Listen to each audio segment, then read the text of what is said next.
Bonjour et bienvenue à Demander Wrexham, le podcast qui répond à votre question du Wrexham Club de football. Je suis Mark Griffiths, le roi de Pays de Galles, et malheureusement, il n'y aura pas une queue de dragon cette semaine parce que les autres sont pathétiques. Oui, pathétiques. Oui, oui, oui, oui. Nous mentons. Oui. Don't tell them I said that, please. I feel a little bad. Look, I'm in France, and I just thought, oh, what the heck? You know, it's siesta time, but I don't need no sleep. So let's crack on. Did I say crap on then? Let's crack on with some proper Ask Wrexham stuff, because there are some great questions that have been coming in. I've got my water. I've got my Nesquik. I'm as French as they come. So let's have a look at the first question. Say that. Let's get me that time. So everything's working. Apart from the laptop. Come on, laptop. The mouse is the nasty thing. Et voila. It's Jim from Monticello. And he says he wants three things answered. An update on Paul Mullin. Will he be back in October? Updates on the COP. Doesn't look like much has happened. And will you be hearing us on any of the away video broadcasts? Well, dunno, and yes is the simple answer I gave on Twitter. To elaborate a little bit, Paul Mullin, I don't know. I mean, the club are rightly playing their cards pretty close to their chest. Plus, you really don't want to take a chance with him with an injury like this as well. So he'll be back when he's ready. We know Phil Parkinson seems to be very optimistic, but let's just make sure he's right and he comes back as the Paul Mullin we all know and love, rather than the player that we're pushing too hard. As for the COP, I'm not aware of any issues. Got a whole year to build a stand. You know, Liverpool have built a bigger one in the summer, so I don't feel too worried about that. Certainly don't. And then the third one, the plan, as I understand it, is that now the Wrexham player commentaries will be the regular commentaries on all the streaming. So that's kind of cool, isn't it? Okay, so second question, Janie Lightning. There's quite a few comments about Foster leaving, freeing up the wage bill. How are the players' wages structured? Does it fluctuate depending on minutes, starts, or matches played? Or is it a season flat amount paid weekly? What bonuses are there? Right, great question. Now, the norm would be the last option you said, a weekly salary, weekly payment based on an annual salary for the length of the contract the players signed. Having said that, bonuses do play a part in contracts, and I mean, let's be honest, it's an agreement between two parties, and whatever agreement they come to, both sides are happy, they can sign to it. So bonuses do certainly come into it. Players often have assist bonuses if they set a goal up, which I always think is a bit daft because that depends on the other players and their team taking their chances, doesn't it? You'll see as well goal bonuses, appearance bonuses. Now, you might think, why would you sign up for appearance-based bonuses? I've forgotten who said it, but there was another person replied saying it would be a bit daft because you're putting your salary, in essence, in the hands of one person, the manager. Yeah, but think about the different circumstances. For example, say you are a player who is known to be injury prone, and teams don't want to take a chance on you. They know you're good, but they also know that you might break down through injury. You might end up getting, say, a smaller basic salary, and then appearance bonuses that build up and build up.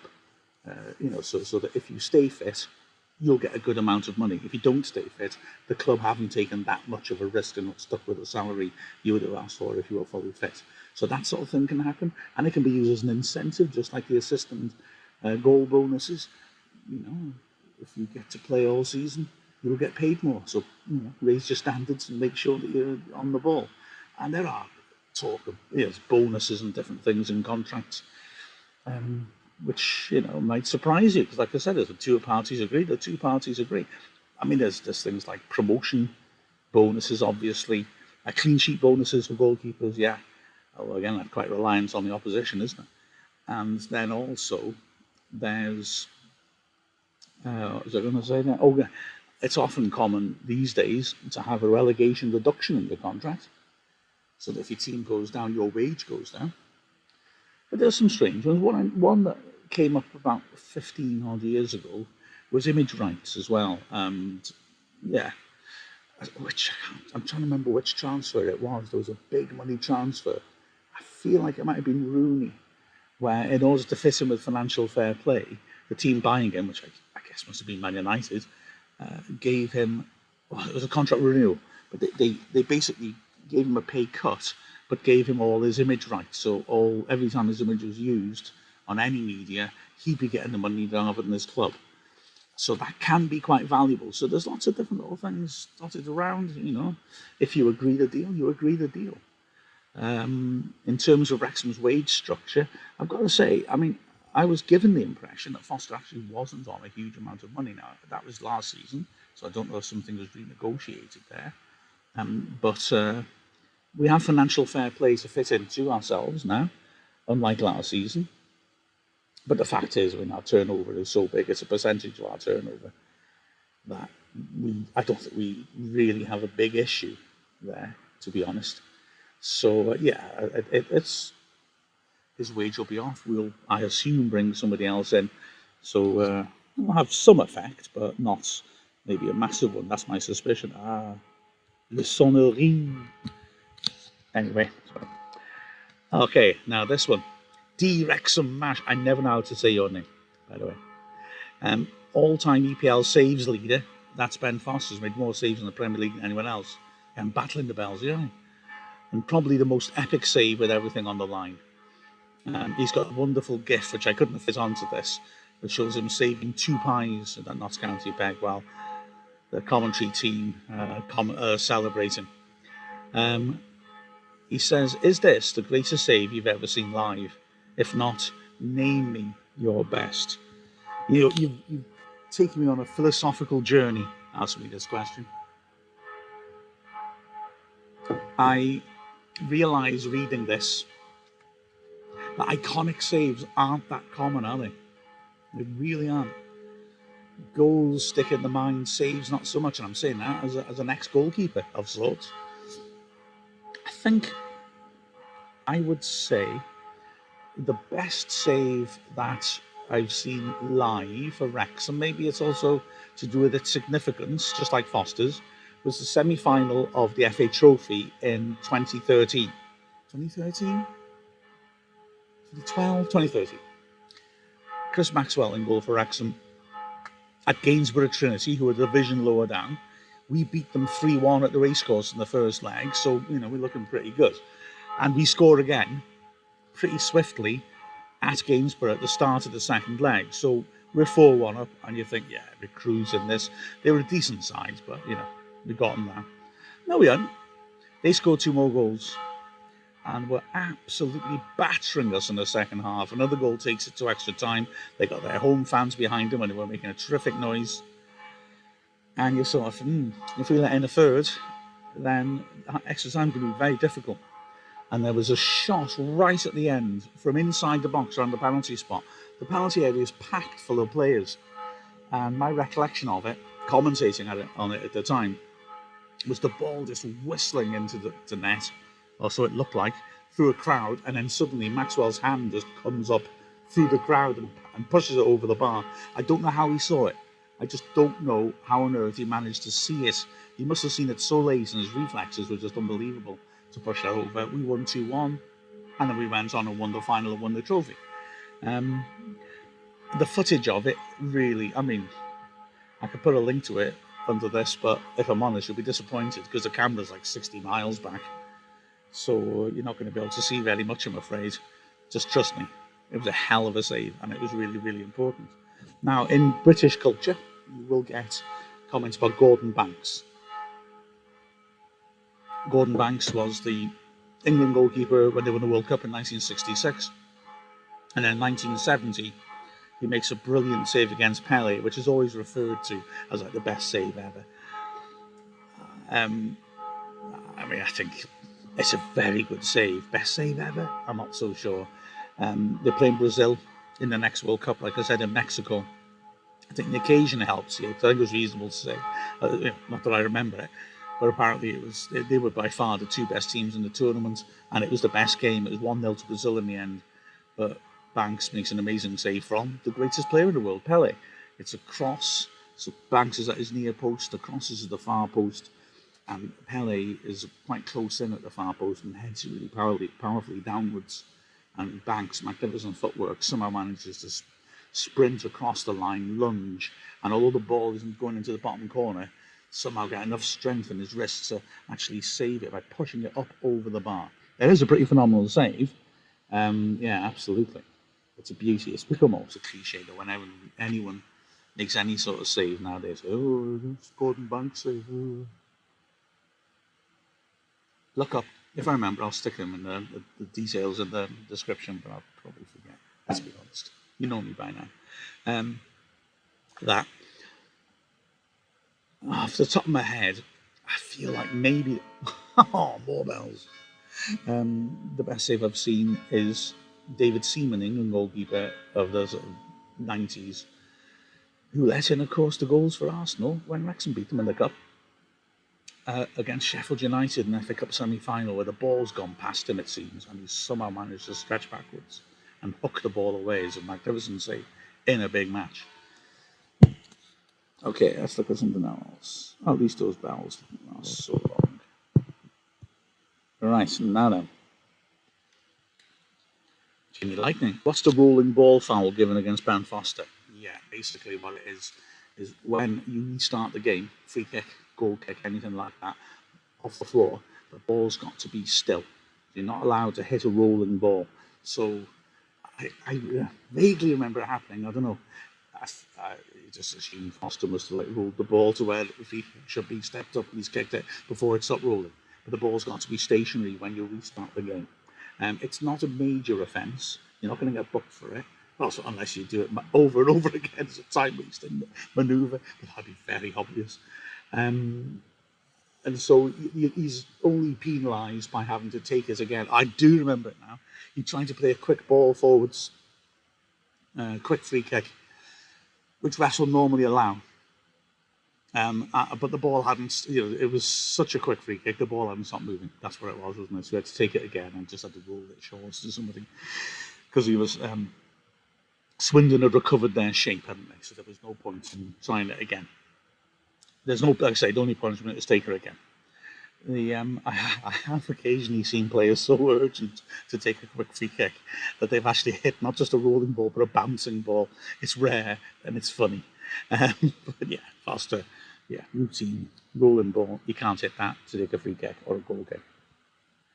Idina, now, where do you see McClean fitting in the team at the moment? I'd argue Mendy and Lee have been our best players this season, and given they're in McClean's natural positions, I can't see him replacing either of them. That's a great question. And I'm wrestling with that same idea. I mean, the fact that he got injured has delayed our chance to find out what's going on. What is it with bells in this town? They love it. They just don't, they know I'm doing this, and they're going after me. McClean, yeah. When I saw we bought him, I thought we bought him as a left wing back. I really like Mendy a lot, but I wondered whether, maybe he's not totally secure sometimes defensively, sometimes he makes little errors, and whether that McClean was seen as somebody who could bring in. Having said that, I totally agree. Mendy's had a very good start to the season. He's still had the odd occasion where fullbacks have got to him or wingers have got to him a bit more. So I could see it, but I can't see Mendy losing his place at the moment when he's creating so many chances. But likewise, tucking him into midfield.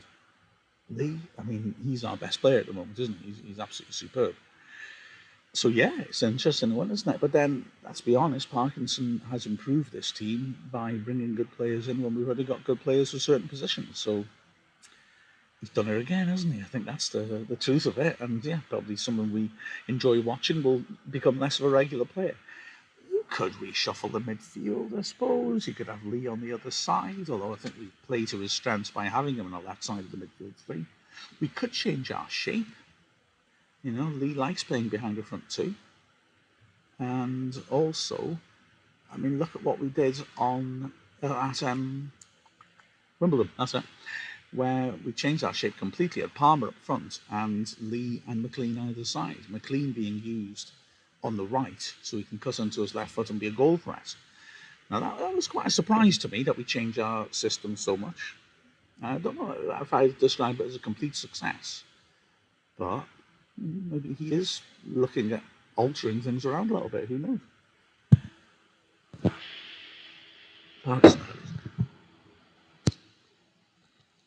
Right, be a bear beard man. Check out this podcast. Teach me how to Wrexham. It's a good one. I searched after the match and couldn't find a higher scoring draw for Wrexham before in Wrexham's history. Correct. That 5-5 was insane. It was the highest scoring draw in the history of Wrexham Football Club. We've never had a 5-5 draw before. We had 4-0s. I can remember some memorable 4-0s. The first game I commentated on for the local radio station was a 4-0. It was Wrexham against Plymouth Argyle, and there was a very complicated commentary setup where basically I was reliant on the studio listening out for me. I couldn't contact them directly. It was very odd.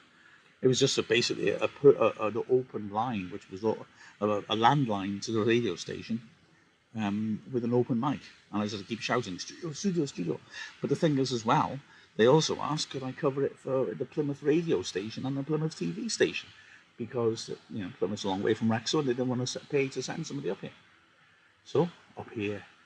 So, yeah, I was sort of hoping for a really nice, quiet game. And instead, it was an insane 4-0 draw. And at the end, Plymouth's goalkeeper, the famous ex-Liverpool goalkeeper, Bruce Grobbelaar, saved the penalty. So everything was kicking off, and I was having to report it to 3 sources. And my most important source, of course, was a local radio station. And I had to get their attention first. So it was a nightmare. Goals would fly in, and I had been told different outlets about them, and I had to, it was an experience, I'm telling you. Baptism of fire. Pamela. All I know about coaching is from Ted Lasso and Parky. Trust me, Pamela. Learn from Parky. Don't learn from Ted Lasso, please. I'm not trying to be sort of disparaging, but that series veered further into fiction as the season stacked up in terms of the football part of it. The first season of it, I thought, actually, to be fair, apart from that mad conclusion in the last season where they just did American football, sort of was all right into portraying the game. But after that, no, it got silly. So, yeah, stick to Parky. So don't claim to know much. You're being harsh on yourself, but I don't think the impact of Mullin's absence is being weighed properly. Parky is completely rebuilding the team with him. I'm not worried. Players like Jake Bickerstaff get to shine now. See, I'm inclined to agree. I understand, we are looking at other strikers, and I understand, if we get them, they'll be good quality strikers. Never hurts to have good players in the squad. But I'm enjoying Jake Bickerstaff's efforts. He's been tremendous, hasn't he? And I'm glad to see him get the opportunity. The plan, as Parkinson has confirmed, is probably that when Mullin's back, Bickerstaff will go on loan to continue his development. But he's made a case, hasn't he, for being a first-team player. And I'm sure you've seen the comments that at half-time in the Swindon match, Parkinson tore a strip off the team and said the only player who's playing well really is Bickerstaff. So yeah, he's really done well, hasn't he? Having said that, yeah, I agree with you as well in terms of I don't think we should be too panicky. I mean, let's be honest. We scored 12 goals in our first 4 league games, which, if I remember correctly, is the best we've ever done since joining the Football League in 1921. So this is the most prolific start we've had in over a century. So that's not that bad, is it? We do miss Mullin, and I've said this before, but I feel that the Milton Keynes game in particular felt like the sort of game where he'd fill his boots, the sort of spaces he occupies were often empty when Renge Dons tracked back. And the Swindon game as well, and they were panicking, weren't they? Well, Mullin creates more panic. Um, so yeah, okay, we may have got more out of those games, but still, I mean, yeah, we're scoring a lot of goals. The problems have come when we haven't got the ball, haven't they? Let's be honest. So I agree. I think we've looked for new ways to develop things. We're getting goals from midfield. Elliot Lee is flying. So yeah, it'd be wonderful to have him back. But I think we've coped pretty well in terms of going forwards without him. Jim again says, besides football, soccer, what's the kids from the UK play? Well, there was a reply which pretty much summed it up. Rugby, cricket. I mean, you've got to understand though, football's king. Football's massive in Britain. Premier League footballers are huge celebrities. They are, internationally as well, because Premier League really is the biggest league in terms of international coverage and interest. So football is king, no question. You'll find lots and lots of people who will want to talk to you about football. Cricket is, it's a summer game. It divides people. Some people find it a bit slow, a bit boring. There are a lot of new formats which are much quicker and more exciting, which for anyone interested in cricket is much more accessible. But yeah, cricket has a decent following. Rugby has popularity in patches. I think the way I would put this is that there are traditional hotbeds of rugby, like South Wales, and London were parts of it. There are some, as well, I should say, there are two different types of rugby. Rugby union, which is the sort of public schoolboy sport, and rugby league, which is, I find, I don't really enjoy rugby at all, but I find rugby league to be a bit more entertaining, a bit more flow to it. And that's basically played in a band across Lancashire and Yorkshire, going down into Cheshire. Beyond there, you're not going to get much real huge interest in rugby, although it's become like an event thing, like the Olympics or something like that, or for British people, Wimbledon. Nobody watches tennis for 50 weeks of the year. They show no interest in it, and then suddenly for 2 weeks, everyone's mad on tennis, and it's all over all the main terrestrial channels, the sort of network channels, if you will. Okay, now we're recording a murder, or something awful is happening to a goose. Anyway, yeah. So and then once Wimbledon ends, everyone says, "Wasn't that wonderful? We must rekindle our interest again in 50 more weeks." So rugby's a bit like that. When they have the big tournament, the Six Nations, or the World Cup, then suddenly everybody seems to be interested in it. But then club rugby doesn't tend to get particularly big crowds at all. There's other sports. Cycling's become more popular as a pastime and as a spectator sport. I love cycling personally, but I wouldn't go so far as to say it's become really mainstream. There are some very good British cyclists who had terrific success, and they don't get huge amounts of coverage, although they have won the big BBC Sports Personality of the Year award, which happens every December. So they must be paid attention to a bit, but it's not a massive amount. Boxing, I think, has become a lot less popular. In the 90s, it was massive. All these terrific British boxers, Ben, and Watson, and Eubank, and what's his name, the Irish guy who was, I've forgotten his name now. That's ridiculous. But they were all in the same weight, and they used to have these huge event fights on Saturday nights. But soon after that, it went on to satellite TV, so the equivalent to cable TV, and now is essentially sort of broadcasting more to a committed audience. I used to love boxing. I used to box at university, and now I couldn't name many current boxers because of that switch. I'm not willing to pay for the sports channels and then an extra £20 every time there's a big fight. That doesn't interest me, so I've dropped it really. Yeah, I think that's probably a reasonable summary of the sports that people watch or play. Let's move on. Oops. Oh, Daniel Dunno, I've been desperate to answer this question. I deliberately didn't answer it on the internet. And I'm a bit sad. I may make a video to prove this, and just to make sure I'm right. I wanted to ask this question really before when I was able to go to the racecourse, not in France, so I could show you. But he says he has a picture, which I keep getting stuck when I was doing the final whistle, so it's supposed to be rotating lots of pictures of the game, and it seems to just get stuck on this one and one of a seat. um, it's a picture of the numbers of the seats in the aisle, and it says go left for seats 16 to 29, and then go right for seats 32 to 59.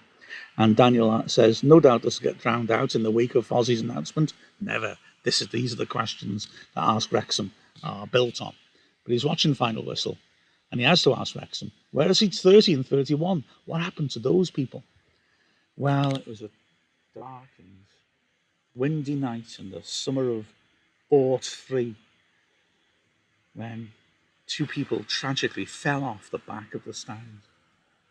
And, you know, we've never had those seats, just out of respect for them. But it's said that if you go to the racecourse in the middle of the night when the moon is bright and the wind is still, you can hear them falling to their deaths. And one says to the other, oh, we never should have bought that centre back. He's useless. True story. Okay, maybe not. Although I will say there are some great photos, look them up, of the Barcelona ground years ago with lots of people sitting on the back of the top of the stand.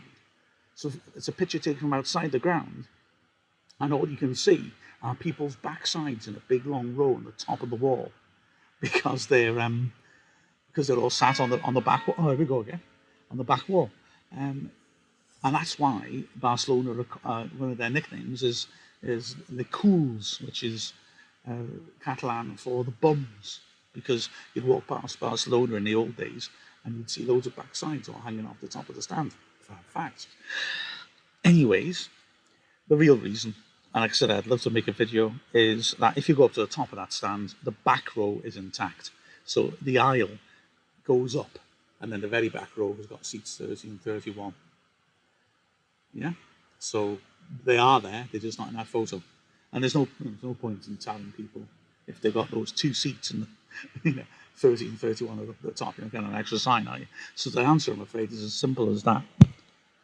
Unless I'm wrong. But I'm right. Janie Lightning, how are players ranked if they have the same number of goals and team points now? Janie, there's no answer to this in a way, because you were saying this in response to this tweet. Wrexham Phoenix, who was bragging quite rightly about the performance of some of our players, saying league leaders, top scorers in the league so far. Lee is third with 4 goals. Jones 29th and Bickerstaff, well, says 30th, but they'd be equal, wouldn't they, on 2. And then top assists, Mendy first of 3, and then Lee 31st with 1. Now, it's screen grabbed those stats, so there's a table showing all the top scorers and the games they'd played. So top scorer Will Evans of Newport County played 4 games, scored 5, and Lee is 1 behind. And then also the top assists, Jacob Mendy top, played 4 games, 3 assists. I mean, these aren't really, shall we say, official statistics in the sense of having to sort them out. In things like the Golden Boot in the World Cup, if you have more than one player equal as top scorer, I think they've now brought in that you look at how many assists each one has got as a tiebreaker. But those are just stats on a website. They don't really need to have any order as such. In fact, yes, I would say, personally, they've got Jacob Mendy first on 3, then you got Joel Tabiner of Crewe on 2, and then you got Luke Bolton, Salford on 2. So they're all equal seconds. There's nothing dividing them, is there? And it's just a bit of fun on the website to see who's scoring the most goals and who isn't. So there's no real need to divide players up like that. When you say team points, I assume you mean how many points a team wins when that player is playing. You will find stats telling you that, but it's not a commonly used statistic to try to gauge players. Right. Jim asks, I'm sure the lads are grateful not to have a Tuesday game, but waiting until Saturday to see him on the pitch is killing me. How do you pass the time? I'll tell you how I pass the time. Doing all this stuff. If I'm honest, it does take up quite a lot of time. I love it. Please don't get me wrong. I'll be researching the opposition and getting my prep done, if you will. And apart from that, I quite like watching TV and watching other sports and things like that, really. I'm not any more exciting than that. Oh, it's tragic, isn't it? I like going out for a cuppa, but a lot of the reason I go for a cup of coffee is because I'll then bring my laptop and do some of that preparation I was talking about. Because I always feel like if you're working in a coffee shop with a cup of coffee, it doesn't qualify as working and you feel happy to do it. I also play with the cats a lot. I've got 3 cats, Laszlo, Lottie and Pixie, and we have a right laugh. So, yeah. Oh, Mrs. Griffiths, she's all right. And Ben, my lads, they're okay. So don't worry. I keep myself busy. Daniel Denor again. Now, it's a great question. I've been doing my research on this, both internet-based and by asking questions of an expert. How many Welsh natives speak Welsh? Is it a normal part of schooling? Right.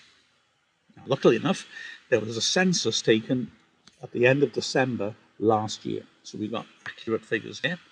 29.5% of Welsh people speak Welsh, which is 900,000 people. Now, I have a couple of questions about that, which weren't clear in the article I read, which was by the people who did the census, so it wasn't just lazy journalism. Define speak Welsh. It didn't say fluently.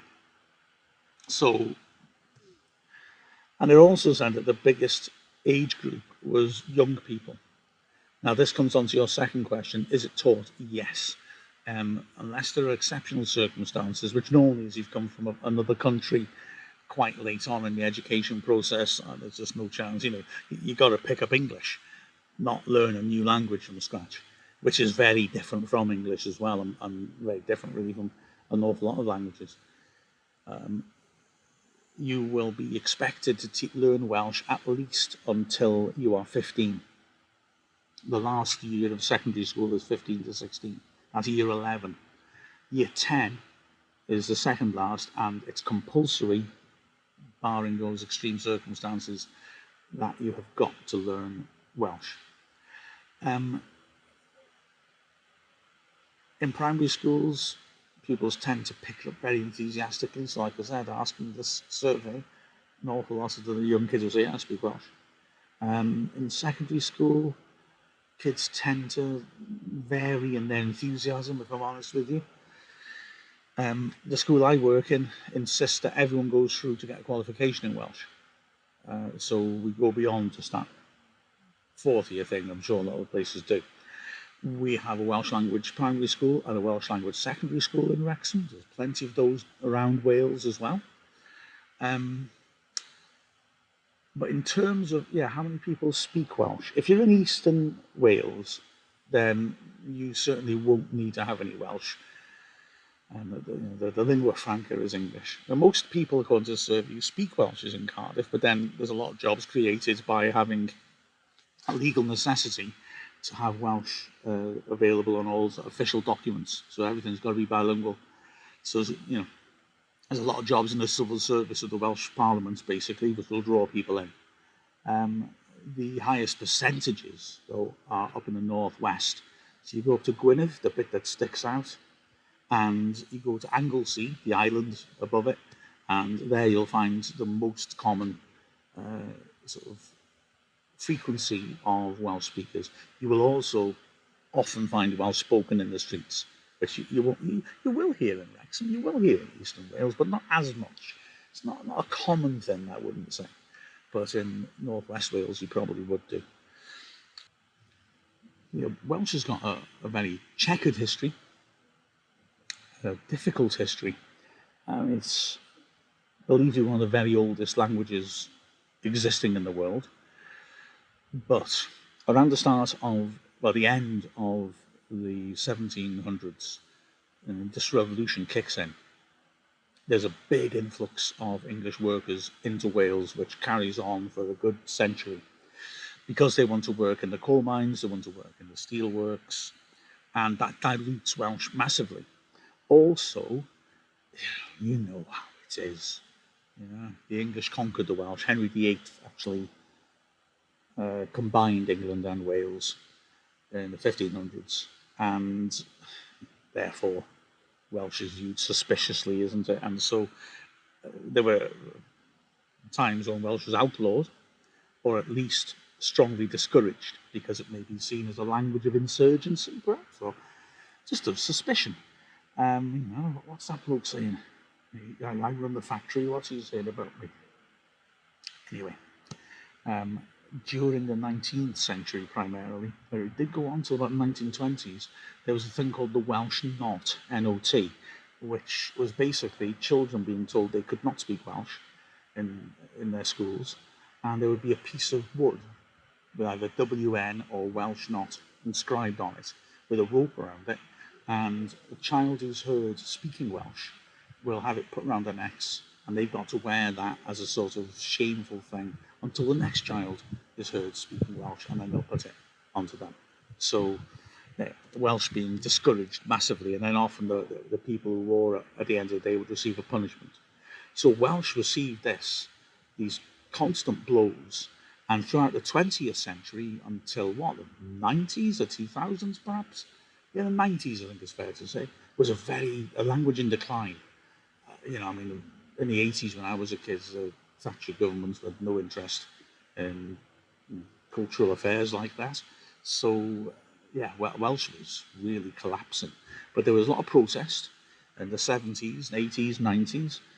Some good, very vitriolic poems, if you like that sort of thing. Have a look at R.S. Thomas, who was a major figure in Welsh independence, actually, as well as fighting for Welsh culture. And he was certainly not shy of saying what he thought of people damaging the Welsh language or Welsh culture. He's one of the great poets of Wales. So he was there writing these things. There were lots of vandalism. All the road signs then were in English only, and people would then vandalise them by painting the Welsh versions underneath or over the English, rather. Yeah, I remember seeing signs that sprayed out completely, and they just put the Welsh version underneath. You'll have seen the painting on the side of South Seren, the coffee through Erin, which is there's a copy of it now in the States, I saw, which is a protest about a Welsh village was drowned, basically. They evacuated everyone, but you had no choice to create a reservoir for drinking water for England. And that became a major sort of issue of protest. And there's always the cliche in the 70s and 80s of English people buying holiday homes in Wales on the coast and Welsh separatists burning them down in the winter when there's no one in them. There used to be a famous advert when I was a kid, which was for coal fires, I think, saying, "Come home to a real fire." And I remember a TV show where this really caught on. Sort of parodied it, saying, "Come home to a real fire, buy a holiday home in Wales." So yeah, there was a lot of anger, and the law was passed in 1992. I'm slightly surprised. It was just after Thatcher, still a Conservative government, or John Major, who was still a significant figure in politics now, arguing against Brexit. Was much more of a common sense Tory than Thatcher, for example, the current bunch. So he basically brought in rules which have been added to say there should be bilingual signs all over Wales. Under Tony Blair, next Prime Minister, Labour Prime Minister, country was, he decentralised, so Wales got its own parliament, which could make certain decisions. Other decisions, the big decisions are left still with London, but there's certain autonomy in Wales, Scotland, and Northern Ireland. And that has brought about a renaissance in Welsh speaking. So I hope I didn't sound a bit dismissive before when I was saying define, speak Welsh. I didn't mean to at all, but yeah, I don't know how accurate that figure is, but it is certainly true that Welsh feels much more like a thriving language, which has got the support of a lot of people and a major cultural significance compared to where we were when I was a kid in the 80s. Other little points, because I've done research personally, I've been talking to Mrs. G, because Mrs. Griffiths is a first language Welsh speaker. Something which I thought was a bit rare. Well, it is, But I asked her about that, and does she know about other people being first language Welsh speakers? She said that essentially there are definitely pockets of Welsh speakers. Obviously, the further west you go, as I said, the more likely you'll come across people whose first language is Welsh. But Mrs. Griffiths from Bowls, 10 miles down the road from Wrexham, and her first language is Welsh. So it's certainly it's a growing language after a lot of suffering. I think it's the fairest way to put it. Right, Justin says, "What's the craziest move you've seen a Wrexham player use to get by an opponent?" Oh, right. I want to say, and I've seen this happen a lot, but it still felt crazy to me. Carl Conway was a brilliant player for us throughout the 90s. Very skillful, very really good left foot.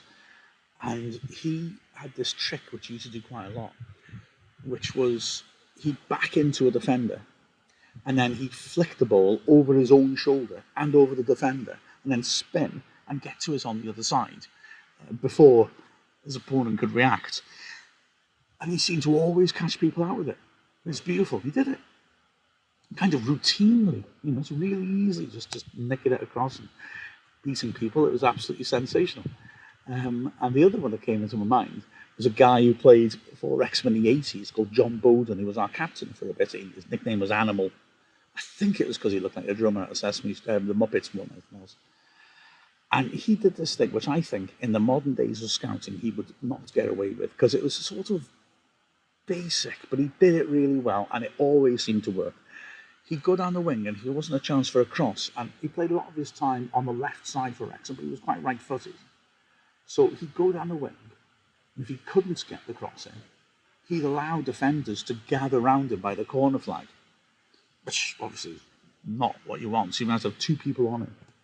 And then he just suddenly suddenly, I recall it being not quite slow motion, but it wasn't super fast. He'd turn between them, and suddenly he was away between them. And he would repeat this very simplistic approach over and over again, and somehow it always worked. So I don't know how he got away with it, but he definitely did.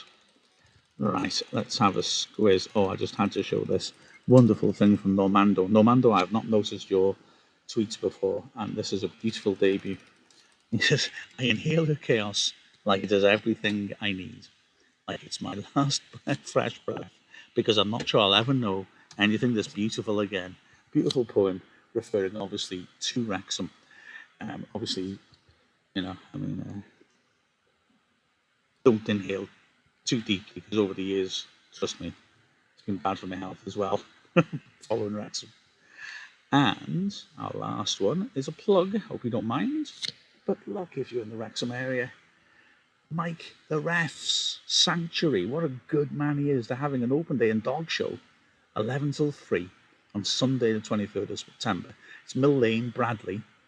Oh, family day house, free entry, meet the horses, ponies, donkeys, pigs, goats and chickens too, barbecue, cakes, tombola, pony rides, dog show, craft stalls. Can I just say, this is such a wonderful, wonderful charity. And you've seen in Dragonheart the brilliant videos that Mike makes anyway amongst the animals. If you get a chance, get down. I'm going there. I tell you, I'm going to hang around there as long as I can. It looks brilliant. But yeah, support Mike the Ref's wonderful, wonderful charity. And with that, I think it's time to say au revoir, mes enfants. I'm going to go into the room. You'll have noticed I had a little break when I was talking about the Industrial Revolution. And that was because the owners of the hotel came out. They are lovely. And said there's been a power cut in the whole area. So I go back and experience the troglodyte conditions there. See you next time. Adios, muchachos. Au revoir.